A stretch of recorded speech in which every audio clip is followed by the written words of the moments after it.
Hello dear friend, this is Ashish Charles. आज हम आप लोगों के सामने एक नए टॉपिक पे डिस्कशन करने वाले हैं, आउटर स्फीयर मैकेनिज्म। इस वाली यूनिट पे हम 3 वीडियोस बना चुके हैं, तो मैंने कहा था थर्ड पार्ट में वीडियो खत्म करेंगे। मे बी एक पार्ट और बनाएंगे क्योंकि हम आपको शायद उससे रिलेटेड कुछ क्वेश्चंस पे बात करेंगे। फिलहाल हम आउटर स्फीयर मैकेनिज्म पे बात कर रहे हैं। जिन्होंने फर्स्ट और सेकेंड पार्ट नहीं देखा है वो जा करके फर्स्ट और सेकेंड पार्ट देखें सबसे पहले, तभी जा करके आपको ये समझ आएगा। अदरवाइज ये थोड़ा सा ऊपर से चला जाएगा। फिर भी हम आउटर स्फीयर मैकेनिज्म पे कर रहे हैं, तो ये कोऑर्डिनेशन कंपाउंड का एक रिएक्शन मैकेनिज्म वाला पार्ट होता है, उस मैकेनिज्म पे हम इसे देख रहे हैं। Outer sphere electron transfer mechanism इस टॉपिक का पूरा नाम होता है। यहाँ पे इलेक्ट्रॉन के ट्रांसफर को हम समझते हैं, तो हम इलेक्ट्रॉन के ट्रांसफर को पहले से भी बहुत अच्छे से जानते हैं कि अगर इलेक्ट्रॉन का ट्रांसफर होता है तो अगर इलेक्ट्रॉन कहीं जाता है, किस लॉस ऑफ इलेक्ट्रॉन को ऑक्सीडेशन कहते हैं, गेन ऑफ इलेक्ट्रॉन को रिडक्शन कहते हैं। तो यहाँ पे मैं पहले आपको 2 टर्म क्लियर कर लूँ, ऑक्सीडाइजिंग एजेंट और रिड्यूसिंग एजेंट। जैसे सपोज Fe था, इसने अपने 2 इलेक्ट्रॉन को लॉस किया सपोज, और ये Fe+2 बन गया। तो ये क्या कर रहा है, खुद का तो क्या कर रहा है, लॉस ऑफ इलेक्ट्रॉन करके खुद का तो ऑक्सीडेशन कर रहा है, लेकिन जिसको ये इलेक्ट्रॉन देगा उसका क्या कर देगा, रिडक्शन। तो क्योंकि ये सामने वाले का क्या कर रहा है, वो एजेंट होता है। जैसे LIC एजेंट होते हैं, खुद की LIC है, डजेंट मैटर, लेकिन उन्हें दूसरों की पॉलिसीज करनी है। तो ये Fe ने क्या किया, Fe ने लॉस किया और दूसरे को इलेक्ट्रॉन दिया, तो दूसरे का गेन ऑफ इलेक्ट्रॉन करके दूसरे का रिडक्शन हो गया। तो ये एक रिड्यूसिंग एजेंट है। लेकिन अगर हम बात करें कि Fe+2 या Cu+2 ने 2 इलेक्ट्रॉन लिया और ये Fe में कन्वर्ट हो गया, तो ये खुद का तो रिडक्शन कर रहा है, लेकिन जिससे इसने इलेक्ट्रॉन लिया है सामने वाले का ऑक्सीडेशन कर रहा है, तो वो ऑक्सीडाइजिंग एजेंट, ये ऑक्सीडाइजिंग एजेंट का काम कर रहा है, खुद का रिडक्शन और सामने वाले का ऑक्सीडेशन करके ऑक्सीडाइजिंग एजेंट। और ये वाला खुद का तो ऑक्सीडेशन कर रहा है लेकिन सामने वाले का रिडक्शन, तो ये रिड्यूसिंग एजेंट। तो ऑक्सीडाइजिंग एजेंट और रिड्यूसिंग एजेंट के लिए हम यहाँ पे ऑक्सीडेंट और रिडक्टेंट टर्म यूज कर रहे हैं। यहाँ पे मैंने आपको ये बता दिया। तो अब यहाँ पे 2 टाइप के कॉम्प्लेक्स चलते हैं जिनमें इलेक्ट्रॉन का ट्रांसफर होता है। तो इलेक्ट्रॉन के ट्रांसफर करने के लिए जैसे ये 2 कॉम्प्लेक्स हमने यहाँ पे एग्जांपल में दिखा दिए आपको। अब जब ये 2 कॉम्प्लेक्स आपके सामने हैं, तो एक ये कॉम्प्लेक्स है और ये कॉम्प्लेक्स है, तो इसकी शर्त ये है, क्योंकि जब हम इसमें inner sphere mechanism second part में पढ़ रहे थे तो हमने देखा था कि कम से कम एक कॉम्प्लेक्स लेबाइल होना चाहिए था, लेकिन यहाँ ऐसी कोई भी शर्त नहीं है। यहाँ पे दोनों के दोनों लेबाइल हो सकते हैं, दोनों के दोनों इनर्ट हो सकते हैं, एक लेबाइल एक इनर्ट, एक इनर्ट एक लेबाइल, सारी कंडीशंस पॉसिबल है। All conditions are possible for this mechanism. पर इनर स्फीयर मैकेनिज्म के लिए कंडीशंस थी कि कम से कम एक लेबाइल होना चाहिए, पहली शर्त। दूसरी शर्त ब्रिजिंग लिगेंड होना चाहिए। ब्रिजिंग लिगेंड ही उस इनर स्फीयर मैकेनिज्म की पहचान था, मेन इंपॉर्टेंट पार्ट था ब्रिजिंग वाला जो था। ब्रिजिंग लिगेंड अगर होगा तो वो इनर स्फीयर मैकेनिज्म ही देगा। ये इनमें डिफरेंस है पहचानने का तरीका। तो इस बात को हमने वहाँ पे पहले ही मेंशन कर दिया था। तो जा करके सेकेंड पार्ट देखें, लेबाइल इनर्ट को डीपली समझने के लिए, ट्रिकी वे में समझने के लिए फर्स्ट पार्ट का वीडियो देखें। नेक्स्ट, अब हम बात कर रहे हैं electron transfer from reductant pi star to oxidant LUMO pi star में जाएगा। तो पाई स्टार से पाई स्टार में ट्रांसफर होता है। ये क्या चीज़ें हैं ये हमें बाद में मतलब अभी समझ में आएगी जब हम क्या देखते हैं, जब हम रिएक्शन की मैकेनिज्म समझाएंगे तब हमें ये टर्म्स क्लियर हो पाएंगे कि ये क्या है। और इसमें एक रिडक्टेंट आपको बता दिया, ये रिड्यूसिंग एजेंट है। रिड्यूसिंग एजेंट है तो खुद का तो ऑक्सीडेशन कर रहा होगा, सामने का रिडक्शन कर रहा होगा। ये ऑक्सीडेंट है, ये ले रहा है इलेक्ट्रॉन को, तो ले रहा है तो खुद का तो रिडक्शन कर रहा है लेकिन सामने वाले का ऑक्सीडेशन कर रहा है, तो ऑक्सीडाइजिंग एजेंट या ऑक्सीडेंट है। ये चीज़ें हमें क्लियर हो गई। चौथे पॉइंट में, no appreciable change in metal ligand bond length in electron transfer. जब इलेक्ट्रॉन का ट्रांसफर होगा तो मेटल और लिगेंड में बॉन्ड लेंथ में कोई चेंज नहीं आएगा जैसे इनर स्फीयर में आता था, क्योंकि ब्रिजिंग लिगेंड से वो जुड़ता था। सेकेंड पार्ट में आप देखें, electron transfer from one complex to another without bridging ligand. यहाँ पे इलेक्ट्रॉन का ट्रांसफर होता है बिना ब्रिजिंग लिगेंड की, क्योंकि ब्रिजिंग लिगेंड मैंने आपको बता दिया वो कहाँ होता है, इनर स्फीयर मैकेनिज्म होता है। अब हम इसे समझने की कोशिश करते हैं, तो आओ सीखें। सबसे पहले ये 2 कॉम्प्लेक्स है। मैंने आपको बताया था कि जब आपके पास ये 2 कॉम्प्लेक्स हैं तो अगर इलेक्ट्रॉन का ट्रांसफर एक कॉम्प्लेक्स से दूसरे कॉम्प्लेक्स में या इधर से इधर या इधर से इधर होता है, वो कहाँ होगा वो अभी हम देखेंगे।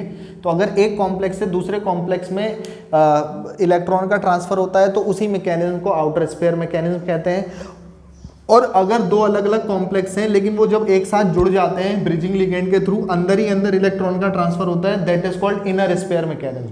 अभी हम इनर की बात नहीं कर रहे हैं, आउटर की है, तो यहाँ से एक कॉम्प्लेक्स से दूसरे में ट्रांसफर हो रहा होगा। अब इधर से इधर होगा या इधर से उधर होगा, वो कैसे पता चलेगा, आओ सीखें।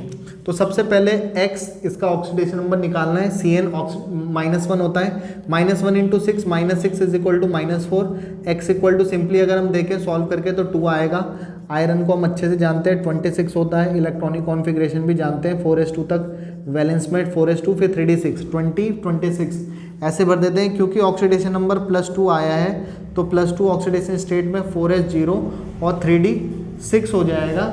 क्योंकि ये d6 सिस्टम है और क्योंकि d6 सिस्टम है तो ऑक्टेहेड्रल कॉम्प्लेक्स है, तो ऑक्टेहेड्रल कॉम्प्लेक्स में आपके पास क्या होगा, T2G नीचे बनेंगे और आपका Eg ऊपर बनेगा। तो T2G और Eg क्योंकि ये आपके कैसे हैं, ये आपका स्ट्रॉन्ग फील्ड लिगेंड है तो ये हमें पता है लो स्पिन बनाता है, तो लो स्पिन कॉम्प्लेक्स बनाएगा तो 1 2 3 4 5 6। तो आप देखोगे कि ये वाले T2G हैं, ये वाले Eg वाले ऑर्बिटल है, T2G में 6 इलेक्ट्रॉन फिल हो रखे हैं। अब क्योंकि T2G में 6 इलेक्ट्रॉन फिल हो रखे हैं तो आपके पास यहाँ पर इलेक्ट्रॉन है और यही आपका होमो है, हाईएस्ट ऑक्यूपाइड मॉलिक्यूलर ऑर्बिटल। अगर आपको पता हो तो Eg वाले जो ऑर्बिटल होते हैं वो एक्सिस पर होते हैं और सिग्मा बॉन्ड बनाते हैं, लेकिन जो T2G वाले ऑर्बिटल होते हैं वो प्लेन पर प्रेजेंट होते हैं। T2G क्या होते हैं, dxy, dyz, dzx और dx2y2 और dz2, ये Eg वाले ऑर्बिटल हैं तो ये एक्सिस पे होते हैं, एक्सिस पे सिग्मा बॉन्ड बनते हैं और ये वाले कौन से बनाते हैं, पाई। इसीलिए इसको क्या कह रहे हैं, पाई वाला ऑर्बिटल कह रहे थे, पाई स्टार या पाई स्टार T2G ऑर्बिटल कह रहे हैं, या आप पाई भी कह सकते हो, कोई दिक्कत नहीं है। जैसे यहाँ पे हमने पाई स्टार दिखाया है क्योंकि यहाँ यही एक सबसे हायर एनर्जी लेवल वाला इलेक्ट्रॉन है जहाँ पर इलेक्ट्रॉन प्रेजेंट है, तो हाईएस्ट ऑक्यूपाइड मॉलिक्यूलर ऑर्बिटल ये ऑर्बिटल्स हैं। क्योंकि हाईएस्ट तो ये है सबसे ज़्यादा एनर्जी वाला, लेकिन इसके पास अनऑक्यूपाइड है तो ये फिलहाल होमो है, तो यहाँ से इलेक्ट्रॉन जाएंगे, कहाँ जाएंगे वो भी हम देखते हैं। सामने वाले का अगर आप ऑक्सीडेशन नंबर निकालो, सॉल्व कर लेना, ऑक्सीडेशन स्टेट 3 आएगा, x - 6 = -3, सॉल्व करके 3 आ जाएगा। अब क्योंकि 3 आया है तो आयरन है 26, फिर से देखो वही 4s2 और आपका 3d6 होता है, ऑक्सीडेशन स्टेट +3 है, Fe +3 4s0 और आपका 3d6। अब क्योंकि d6 सिस्टम है, d6 नहीं 3 इलेक्ट्रॉन निकलेंगे तो d5 हो जाएगा। d में 5 इलेक्ट्रॉन है तो 5 इलेक्ट्रॉन को अगर हम दिखाएं तो फिर से वही T2G और आपका Eg 1 2 3 4 और 5, तो ये d5 सिस्टम है, तो ये आपका T2G और ये Eg। क्योंकि अभी ये अनऑक्यूपाइड है तो लोएस्ट ऑर्बिटल, ये हाईएस्ट है, ये लोएस्ट हो गया जो अनऑक्यूपाइड है। अनऑक्यूपाइड तो यही है, लेकिन ये अनऑक्यूपाइड वाला है क्योंकि एक इलेक्ट्रॉन की अभी भी इसे ज़रूरत है, तो ये आपका pi star anti bonding orbital दिखा रखा है, या पाई कह दो, pi star anti bonding orbital. तो यहाँ पे ऐसे इलेक्ट्रॉन की कमी है, यहाँ पे इसके पास ज़्यादा है, तो इलेक्ट्रॉन ट्रांसफ़र कहाँ से होंगे, वैसे भी आप जानते हो अगर आप 3D मतलब डी ब्लॉक के एलिमेंट की खासियत जानते हो, क्योंकि हम आयरन वाला एग्जांपल ले रहे हैं तो आयरन या तो +2 या जनरली +3 में ही एग्जिस्ट या स्टेबलाइज करता है। वैसे तो 3D सीरीज के एलिमेंट +1 से +7 ऑक्सीडेशन स्टेट बनाते हैं। ये बहुत छोटे छोटे से पॉइंट्स हैं जो कभी क्लास 12 से सिखाए जाते हैं, पर ये अभी तक काम आते हैं, इंपॉर्टेंस है उसकी। तो अब आपको पता है क्योंकि यहाँ पर अगर हम देखें तो ये +2 ऑक्सीडेशन स्टेट में, तो उसे पता है कि अगर मैं एक इलेक्ट्रॉन दे दूंगा, अगर मैं अपना एक इलेक्ट्रॉन यहाँ से ट्रांसफ़र कर देता हूँ, क्योंकि यहाँ पे है और यहाँ पर वैसे तो ये भी खाली पड़े हुए हैं, यहाँ से यहाँ भी आ सकता था, लेकिन ये आपका होमो वाला पार्ट है और ये वाला कैसा पार्ट है, ल्यूमो वाला पार्ट। तो इस थर्ड पॉइंट से, इस थ्योरी के या इस कॉन्सेप्ट के थर्ड पॉइंट से इलेक्ट्रॉन जो ट्रांसफ़र होगा वो इस कॉम्प्लेक्स से इस कॉम्प्लेक्स में होगा, यानी कि इस डायरेक्शन में ट्रांसफ़र होगा। और क्योंकि वैसे तो ये कॉम्प्लेक्स एक जैसे ही लिख रहे हैं लेकिन दोनों अलग अलग हैं। एक चीज़ और, मैं एक बेसिक पॉइंट आपको बता रहा हूँ, ये मैंने शायद सेकंड पॉइंट में भी कहा था, सेकंड पार्ट में भी कहा था कि जब कभी भी आप चार्ज दिखाते हो तो चार्ज लिखने का नोटेशन एक्चुअली में कायदे से ये होता है, चार्ज को पीछे लिखा जाता है। जब ऑक्सीडेशन लिखते हैं तो ऑक्सीडेशन स्टेट लिखने के लिए साम प्लस या माइनस साइन आगे से लगाते हैं, ये नोटेशंस होते हैं, ये सही तरीका है, अदरवाइज सब चल जाता है किसी को कुछ समझ ना आए तो। अब आपने देखा कि इलेक्ट्रॉन का ट्रांसफ़र कहाँ से कहाँ हुआ और क्यों हुआ, यहाँ से यहाँ हुआ, क्योंकि उसे पता है कि वो +2 है, अगर वो एक इलेक्ट्रॉन दे देता है तो वो खुद +3 बन जाएगा और सामने वाले ने +3 ऑक्सीडेशन स्टेट में एक इलेक्ट्रॉन ले लेगा तो वो +2 बन जाएगा। और आयरन इस स्टेट में रह भी सकता है, कोई दिक्कत नहीं है, क्योंकि वो +2 और +3 में कॉम्प्लेक्स बनाते हैं। अभी जो इस कॉम्प्लेक्स यहाँ पे इलेक्ट्रॉन ट्रांसफर हुआ और दूसरा वाला जो Fe कॉम्प्लेक्स तो सेम ही थे, FeCN का होल 6, लेकिन अलग अलग थे, ऑक्सीडेशन स्टेट अलग है, तो कंपाउंड की प्रॉपर्टी में बहुत चेंजेस आते हैं। फिलहाल ये चीज़ें हो गई। साथ ही साथ आपने देखो यहाँ से इलेक्ट्रॉन ट्रांसफ़र करवाया, तो ये 4 निगेटिव था। जब एक निगेटिव इलेक्ट्रॉन इधर ट्रांसफ़र हो गया तो यहाँ पे कितने निगेटिव बचेंगे? सिर्फ 3 निगेटिव बचेंगे। इस पे कितने थे? 3 निगेटिव। तो इसने एक इलेक्ट्रॉन लिया तो इस पे एक निगेटिव चार्ज और आ जाएगा, 4 निगेटिव। क्योंकि इसका ऑक्सीडेशन स्टेट अब निकालोगे आप तो ये +3 ऑक्सीडेशन स्टेट बनेगा, और इसने इलेक्ट्रॉन ले करके ये 4 निगेटिव आया, तो आप सॉल्व कर लेना, इसका ऑक्सीडेशन स्टेट +2 आ रहा होगा। पहले यहाँ पे कितना था? +2 आया था, फिर इसका ऑक्सीडेशन स्टेट कितना आया था? +3, लेकिन अब ऑक्सीडेशन स्टेट्स में क्या हो चुका है? चेंज हो चुका है। तो ये एक इंपॉर्टेंट बातें हैं कुछ। एक चीज़ और मैं यहाँ पे कहना चाहूँगा, क्योंकि लिगेंड स्ट्रॉन्ग फील्ड था तो अंदर से भरा पेयरिंग, अंदर की साइड से इनर ऑर्बिटल बनाया, और वैसे भी मैंने कहा था D6 वाले जो हैं अगर इनर वाले होते हैं तो वो इनर्ट होते हैं, आउटर वाले होते हैं तो वो लेबाइल होते हैं। फर्स्ट पार्ट को जरूर देखना, वो बहुत बेसिक इंपॉर्टेंट पॉइंट है। तो फिलहाल ये इनर्ट है और ये भी इनर्ट। पहले पॉइंट में क्या शर्त थी कि दोनों इनर्ट भी हो सकते हैं, दोनों लेबाइल भी हो सकते हैं, एक लेबाइल भी हो सकता है, एक इनर्ट भी हो सकता है। तो आप इसे पॉज करके स्क्रीनशॉट ले लेंगे, और बाकी इसमें कोई कन्फ्यूज़न होगा तो आप लोग पूछ सकते हो। मैं इसे मिटा करके नेक्स्ट वाला एग्जाम्पल लिख रहा हूँ। अब हम आपके सामने नेक्स्ट एग्जाम्पल पे बात करते हैं। FeH2O का होल 6 आपका +2 चार्ज प्लस FeH2O का होल 6 +3 चार्ज, ये चार्जेस हैं। ऑक्सीडेशन स्टेट आप निकाल लेना, क्योंकि H2O न्यूट्रल लिगेंड होता है, x 0 × 6 0 = 2, तो इसका ऑक्सीडेशन नंबर कितना है? 2nd। इसका ऑक्सीडेशन नंबर निकालोगे तो 3rd। तो आयरन वैसे भी +2 या +3 बनाता है। तो आपको अलग अलग कॉम्प्लेक्स लगे तो मैं इसे Fe* से दिखा रहा हूँ, अदरवाइज कोई ज़रूरत नहीं है। अब आप इस कॉम्प्लेक्स में रिएक्शन करवानी है आपको, ठीक है। अब आप इस कॉम्प्लेक्स को अगर ध्यान से देखें, आपको ऑक्सीडेशन स्टेट भी पता चल गया कितना है? 2 है। तो आयरन का कितना होता है बताओ? 4s2 20 और 3d 6 +2 ऑक्सीडेशन स्टेट में देखें तो ये बनेगा आपका 4s0, और ये आपका क्या बनेगा? 3d6। अब d6 बनाना है, देखो कैसे बनेगा। 1 2, ये है आपका 1 2 3 4 5 और आपका 6 वाला इलेक्ट्रॉन यहाँ गया है। कहाँ गया है? T2G में। और वैसे भी इलेक्ट्रॉन ट्रांसफ़र कहाँ से होते थे? T2G से ही दिखाए थे हमने, वहाँ पे EG से भी हो सकते थे इनर स्पेयर वाले में। तो फिलहाल ये तो T2G में बना है, और T2G में आपके पास इन्हीं को हम क्या कह रहे थे? हाईएस्ट ऑक्यूपाइड तो ये भी है, लेकिन लास्ट जो इलेक्ट्रॉन गया है वो यहाँ गया है। तो इलेक्ट्रॉन जब ट्रांसफ़र होगा तो यहाँ से होगा, तो यही आपका होमो वाला पार्ट हो गया जहाँ से इलेक्ट्रॉन ट्रांसफ़र होना है, ठीक है। और अब हम बात करते हैं इसमें नेक्स्ट वाले एग्जांपल पर। तो इसका ऑक्सीडेशन नंबर 3 आएगा, आपको पता ही है, बता दिया मैंने। 4s2 3d 6 oxidation state +3 4s0 3d 5। अब क्योंकि ये D5 सिस्टम है तो D5 सिस्टम के लिए देखें तो कैसे बनाएंगे, और ये क्योंकि कैसा लिगेंड है? अच्छा, ये लिगेंड वीक फील्ड था, तो 1 2 3 4 5 6, और ये लिगेंड भी कैसा है? वीक फील्ड लिगेंड है। और वीक फील्ड लिगेंड में भी आपके पास किस तरीके से बनते हैं? हाई स्पिन बनते हैं। ये वैसे भी मैंने आपको बताया था, D5 जब वीक फील्ड लिगेंड होता है या आउटर ऑर्बिटल होता है वो लेबाइल टाइप होता है, तो ऐसे करके भर जाएगा। तो ये आपका यहाँ इस तरीके से भर गया आपका, ये आपका π* में ही जाएगा, क्योंकि हमने आपको बताया था π* से π* में ट्रांसफ़र होते हैं। और साथ ही साथ मैं ये कहना चाह रहा था, क्योंकि ये भी पहले 1 2 3 4 5 ऊपर की तरफ भरा था, हाई स्पिन था, और ये कॉम्प्लेक्स कैसा है? लेबाइल। और ये वाला कॉम्प्लेक्स भी कैसा है? लेबाइल। अभी जो इससे पहले हमने एग्जांपल देखा था उसमें दोनों कैसे थे? इनर्ट। आपको शर्त बोली थी दोनों लेबाइल हो सकते हैं, दोनों इनर्ट हो सकते हैं, एक लेबाइल एक इनर्ट। तो फिलहाल ये वाले दोनों के दोनों लेबाइल वाला केस है। अब क्योंकि इसके पास अगर इलेक्ट्रॉन देखें तो D6 है, इसमें D5 है। अगर उसे पता है कि ये अपना इलेक्ट्रॉन यहाँ से इसको दे देता है, यहाँ से यहाँ दे देता है, यहाँ से यहाँ नहीं दे रहा, क्योंकि हमने पॉइंट में पढ़ा था कि वो π* से π* में देता है।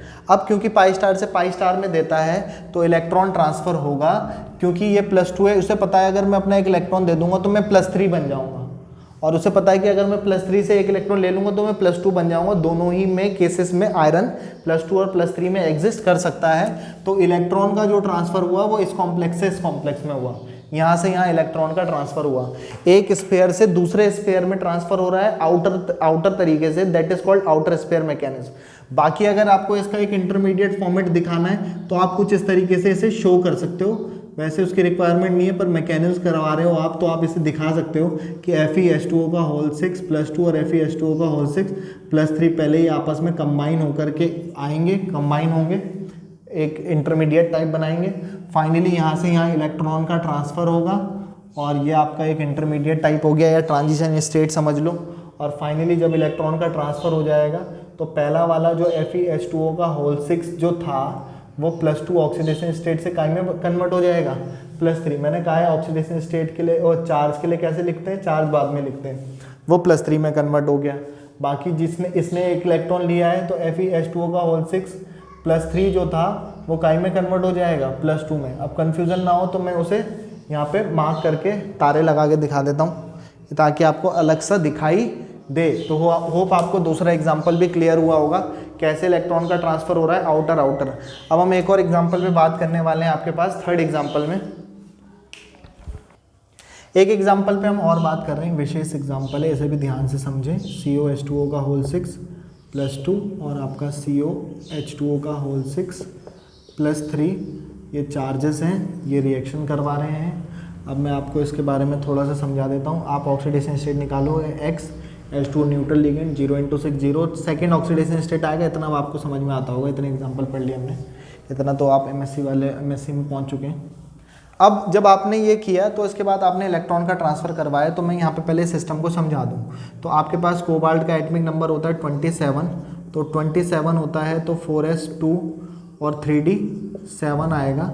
और 4s2 3d7 को अगर आप देखोगे तो यहाँ से +2 ऑक्सीडेशन स्टेट है, तो 2 इलेक्ट्रॉन यहाँ से आप बाहर फेंकोगे। जब बाहर फेंकोगे तो 4s0 3d7, तो कौन सा सिस्टम हो गया ये, D7 सिस्टम।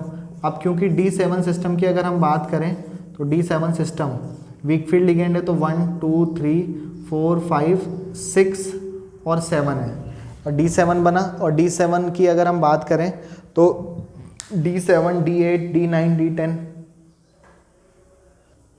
अब दोनों ही ये आपके कैसे हैं, सॉरी फिलहाल ये D7 सिस्टम है और ये आपका वीक फील्ड है। और वैसे भी ये 1 2 3 4 5 6 7 ऐसे बनाना था। और मैंने आपको बताया है फर्स्ट पार्ट में कि D7 से D10 तक कोई से भी सिस्टम हो वो सब हमेशा लेबाइल बनाते हैं, ये मैंने ट्रिक से आपको बताया है। तो आपको हमेशा बोला है कि ये हमेशा लेबाइल बनाएंगे, तो ये एक लेबाइल कॉम्प्लेक्स है।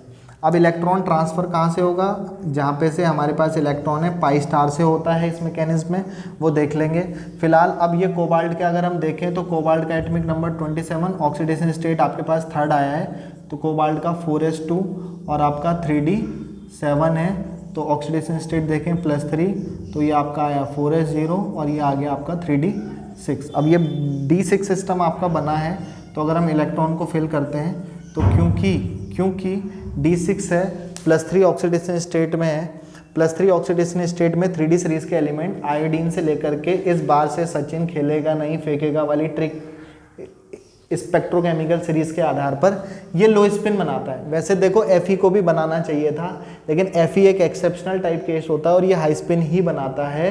ये स्पेक्ट्रोकेमिकल सीरीज़ का खेल है, इस बात को आपको हमेशा ध्यान रखना है। तो अगर हम इस वाले को देखें तो पहली बात तो D7 से D10 तक लेबाइल बनाते हैं, तो ये तो लेबाइल बन गया।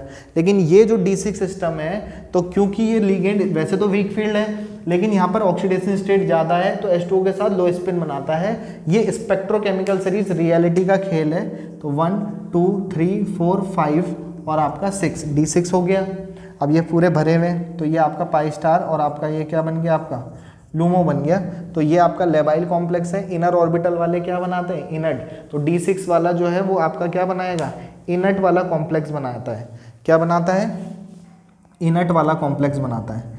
लेकिन अब आपको यहाँ पे समझना है कि जब कभी भी हम इसके इलेक्ट्रॉन को ट्रांसफ़र करवाते हैं तो हम पाई स्टार से पाई स्टार में कराते हैं। यहाँ तो जगह ही नहीं बची, तो पाई स्टार में सिग्मा स्टार में नहीं करवाते। हमने ये पॉइंट पढ़ा था आउटर स्फीयर मैकेनिज्म में कि इलेक्ट्रॉन जब ट्रांसफ़र होगा तो वो पाई स्टार से कहाँ होगा, पाई स्टार वाले ऑर्बिटल में होगा, ना कि सिग्मा स्टार यानी कि ईजी वाले ऑर्बिटल में ट्रांसफ़र नहीं होगा। तो इसी वजह से यहाँ पर होते हैं इलेक्ट्रॉनिक ट्रांजिशन।